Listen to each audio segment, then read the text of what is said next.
Buenas tardes, somos del grupo 321 y hablaremos acerca de la gluconeogénesis. El equipo está conformado por Burbuja Valdominos Alexa, García Ruiz Mayra Guadalupe, Rodríguez Altamirano Rosalba Carolina, Palmer Cepeda Jonathan y Payán Rodríguez Elia Clarisa.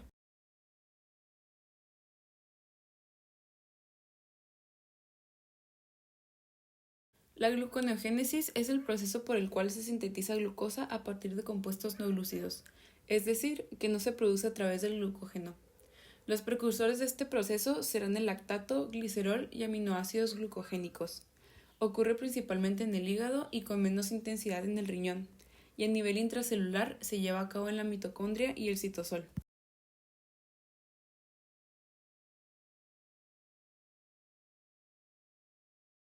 Los pasos de la gluconeogénesis.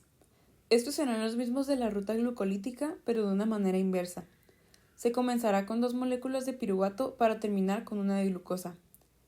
Como ya sabemos, de las 10 reacciones de la glucólisis, 7 son reversibles, y las enzimas utilizadas son las mismas en las dos rutas, pero las otras 3 reacciones restantes no son procesos reversibles.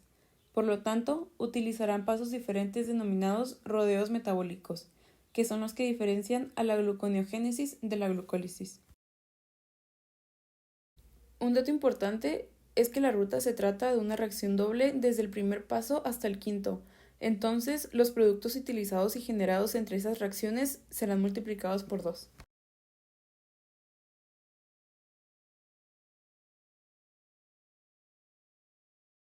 El primer paso, que es el primer rodeo metabólico, es el cambio de piruvato al fosfonolpiruvato, y esta se divide en 2 etapas. En la primera, el piruvato pasará del citosol a la mitocondria, y dentro de ella, la enzima piruvato carboxilasa transformará el piruvato en oxalacetato, utilizando un ATP y agregando una molécula de CO2. El oxalacetato no puede salir de la mitocondria porque la membrana no tiene un transportador para él. Entonces, el oxalacetato es reducido a malato por la enzima malato deshidrogenasa, que utiliza un NADH para la reacción. Al ser convertido en malato, este puede salir al citosol, donde ocurre una oxidación del malato para volver a ser oxalacetato. En la segunda etapa, el oxalacetato pasa a ser fosfoenolpiruvato por la enzima fosfoenolpiruvato carboxiquinasa, la cual depende de un magnesio. En dicha reacción se pierde un CO2 y se utiliza una molécula de ATP.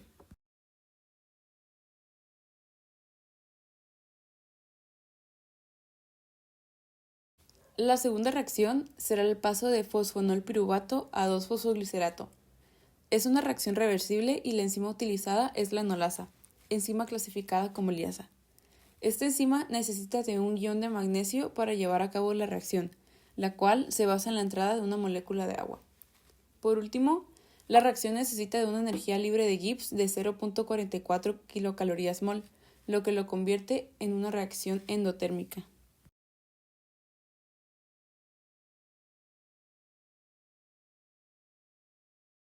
La siguiente reacción es la conversión de 2-fosfoglicerato a 3-fosfoglicerato. Para esto es necesario que ocurra un reordenamiento en la molécula y se va a utilizar la enzima fosfoglicerato mutasa, la cual es una isomerasa y su clasificación enzimática es 5.4.2.1. Durante la reacción, el grupo fosfato que se encontraba en el carbono 2 del 2-fosfoglicerato se intercambia por el OH que se encontraba en el carbono 3. Resultando así en 3-fosfoglicerato. Esta es una acción reversible y endotérmica, en la cual se utiliza 1.06 kcal/mol de energía.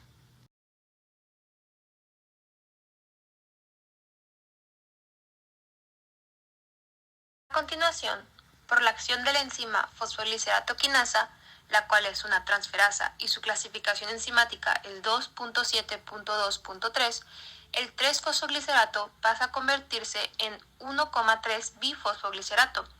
Esto ocurre únicamente con la presencia del ion de magnesio y también de un ATP, el cual dona su grupo fosfato. En la reacción es necesario transferir un grupo fosfato del ATP al carbono 1 del 3-fosfoglicerato, convirtiéndolo en 1,3 bifosfoglicerato. Esta es una reacción reversible y además se lleva a cabo de forma doble.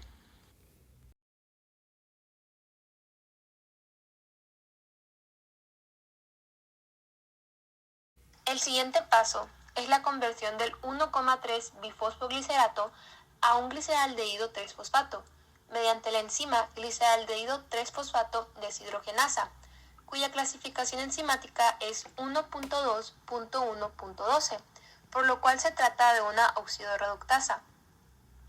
En esta reacción, en forma individual, se consume NADH más H, el cual va a donar sus electrones a la molécula y se va a convertir en NAD+.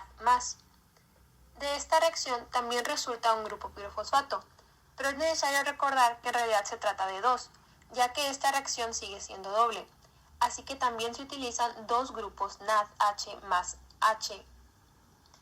El cofactor que se utiliza en esta reacción es el magnesio, y se trata de una reacción reversible, en la cual se necesitan 1.5 kilocalorías mol de energía.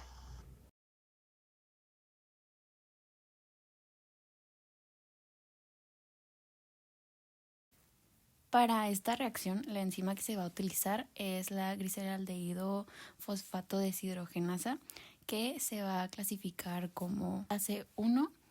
La energía que se va a necesitar es de 1.5 kilocalorías mol, que esto quiere decir que vamos a obtener una reacción endotérmica. El cofactor que va a ser lo necesario para que la reacción se lleve a cabo es una molécula de magnesio, y en general lo que hace la enzima es que va a pasar de NADH a NAD.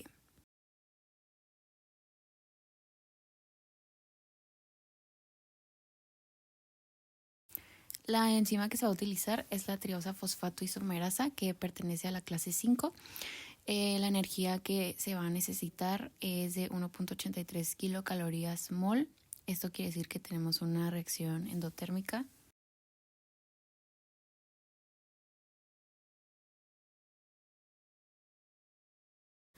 Para esta reacción, que va a ser la segunda reacción del gliceraldehído 3-fosfato, vamos a necesitar de la fructosa bifosfato aldolasa, que pertenece a la clase 4.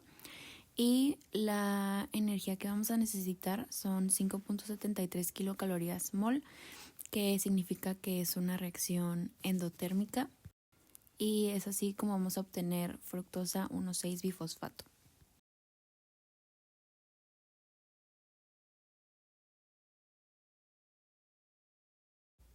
El siguiente paso será la reacción de la fructosa 1,6-bifosfato a fructosa 6-fosfato con la ayuda de la enzima fructosa 1,6-bifosfatasa, la cual es dependiente de magnesio para activarse y añadir una molécula de agua, liberando un fosfato al medio. El delta G de la reacción será de menos 3.9 calorías mol, y esta será la segunda reacción en la gluconeogénesis, la cual no será reversible y que va a sustituirse a comparación de la glucólisis.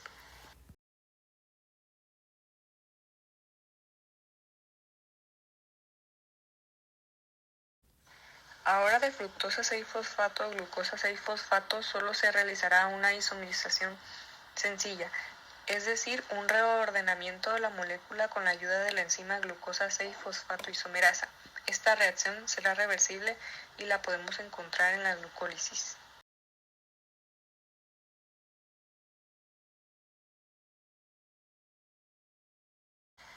La última reacción de la gluconeogénesis también será el tercer rodeo metabólico, es decir, que no va a ser reversible. Esta consiste en una hidrólisis, es decir, agregar una molécula de agua a la glucosa 6-fosfato para que ésta libere un fosfato inorgánico, formando la molécula de glucosa. Esto se hace con la participación del cofactor magnesio, que activará la enzima glucosa 6-fosfatasa, la cual solo se encuentra presente en tejidos cuya función sea mantener niveles de glucosa en sangre, como el hígado y también en menor parte en el riñón. Esta va a tener un delta G de menos 2.9 calorías mol.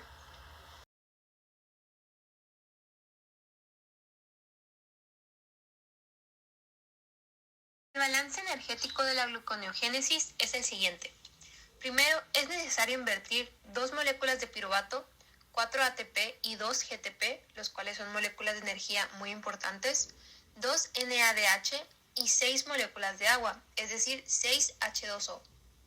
Y el resultado va a ser una molécula de glucosa, 4 ADPs, 2 GDPs, 6 pirofosfatos, 2 NADH y 2 hidrógenos.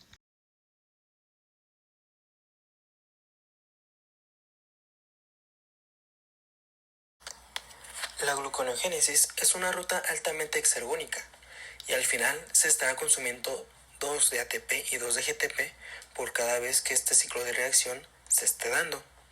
Además, es bueno recordar que la velocidad de la gluconeogénesis va a estar siendo regulada por la concentración de lactato y otros precursores. Será de vital importancia que se esté dando un uso adecuado de la regulación de la gluconeogénesis. Esto para tener un buen funcionamiento fisiológico de nuestro organismo y principalmente para el funcionamiento adecuado del tejido nervioso.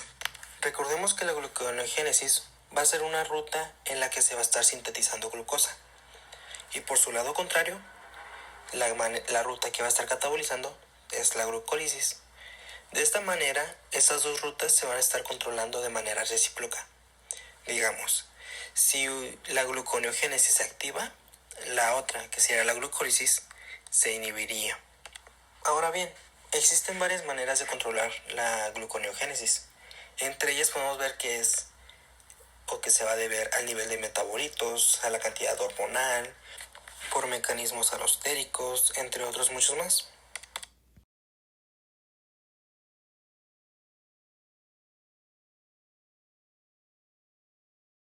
Por el momento veremos 3 maneras en que se va a estar regulando la gluconeogénesis. La primera de ellas va a ser la modificación alostérica.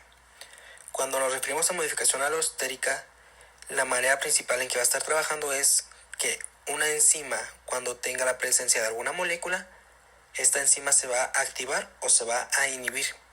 En este caso, la presencia de acetil-CoA hará que el piruvato carboxilasa se esté modificando. También así, la presencia de ATP o de NADH va a estar favoreciendo la ruta de la gluconeogénesis. La segunda manera en que veremos la regulación de la gluconeogénesis se va a deber a efectos hormonales. En este caso, el glucagón y la adrenalina se van a estar uniendo a receptores acoplados a proteínas G, lo que va a desembocar en una cascada en la que dentro de la célula se va a estar favoreciendo la producción de AMP cíclico o AMPC. Por último, la modificación covalente. De esta modificación vamos a ver que será dada por la proteína PKA, quien va a estar activada por la AMP cíclica. En este caso, la modificación covalente veremos que hay una fosforilación o que va a fosforilar. Es decir, se va a agregar un grupo fosfato a las enzimas, resultando en una modulación.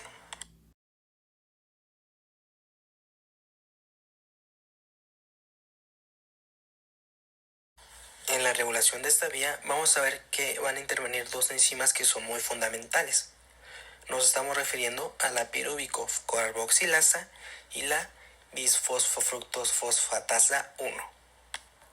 La enzima pirubicocarboxilasa va a ser activada por elevadas concentraciones de acetilcoenzima A. La bisfosfofructofosfatasa 1 va a ser la principal enzima reguladora de la gluconeogénesis y su mecanismo de regulación va a ser por medio de alostérica, siendo efectuadas por efectores positivos del ATP y el citrato, mientras que los efectores negativos de este va a ser el AMP, el ADP y la fructosa 2,6 bifosfato. En esta imagen vemos que hay dos rutas. Por el lado izquierdo está la glucólisis y por el lado derecho la gluconeogénesis. Aquí podemos ver que son dos rutas recíprocas. En este caso, en la glucónesis, si vemos que hay un nivel elevado de AMP o de ADP, se va a estar deprimiendo esta ruta. Si vemos glucagón, esta va a estar disminuyendo los niveles de fructosa 2,6 bifosfato. El punto primario de control está en las enzimas reguladoras PFK-1 y fructofosfata 1,6 bifosfatasa. También así veremos que la gluconeogénesis va a estar regulándose en la mitocondria. Esto gracias a la acetilcoenzima A. Y como vimos que el glucagón también va a estar apoyando la gluconeogénesis, pues también se va a estar apoyando cuando haya una entrada de ácidos grasos desde el tejido adiposo. Ya por último, veremos y analizaremos la imagen. En esta imagen veremos aquellos bloqueadores, activadores e inducidores, de las que son la fructosa, el fosfoenol y el piruvato. Primeramente analizaremos la fructosa 1,6 bisfosfatasa. En ellas veremos que los bloqueadores de esta fructosa va a ser el AMP, la fructosa 2,6 bifosfato y la insulina, mientras que sus activadores serán el citrato y el glucagón. Este último se activa en ayuno. En el caso del piruvato carboxilasa, veremos que los activadores son el acetilcoenzima A, la epinefrina y los glucocorticoles, mientras que su bloqueador va a ser el ADP. También este piruvato carboxilasa va a estar inducida por el glucagón. De la misma manera, el fosforol piruvato carboxiquinasa será activado por los mismos que los del piruvato carboxilasa, en especial los tres últimos, que son el glucagón, la epinefrina y los glucocorticoles.